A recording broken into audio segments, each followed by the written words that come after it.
ഓം ശ്രീ ഗുരുഭ്യോ നമഃ.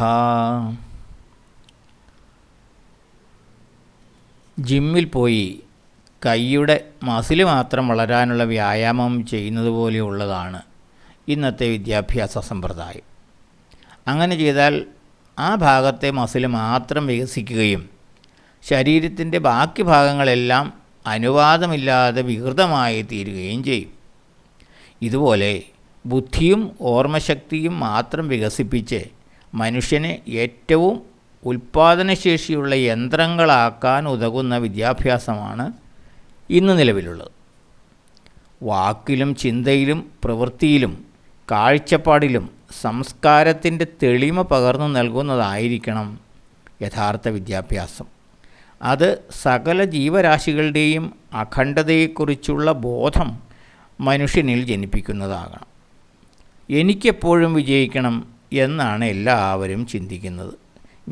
ഞാൻ ഇതാണ് എല്ലാവരുടെയും മുഖ്യമായ മതവും മുദ്രാവാക്യവും. ഈ വിധത്തിൽ സ്വാർത്ഥഫലം മാത്രം കാംക്ഷിച്ച് കർമ്മം ചെയ്യുമ്പോൾ എന്തു ഹീനകർമ്മം ചെയ്യാനും മനുഷ്യൻ മടിക്കില്ല. കാരണം ഞാൻ ഒഴികെ ബാക്കി എല്ലാവരും എൻ്റെ ശത്രുക്കളായിത്തീരുന്നു.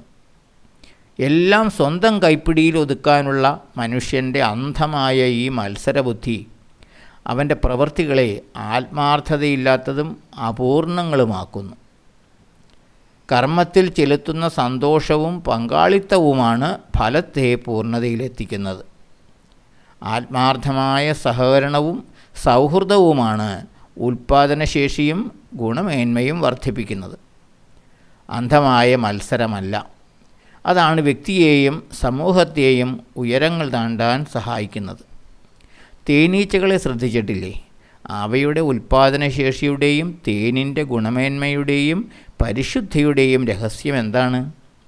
അവയുടെ പരസ്പര സഹകരണം, സൗഹൃദം, ഐക്യബോധം. എല്ലാറ്റിലും ഉപരി സ്വന്തം കർമ്മത്തിനോട് ആ ജീവികൾ കാട്ടുന്ന അതിശയകരമായ ശ്രദ്ധയും ആത്മാർത്ഥതയും. ഇത് മനുഷ്യരായ നമുക്കും പാഠമാകേണ്ടതാണ്. ഓം ശ്രീ ഗുരുഭ്യോ നമഃ.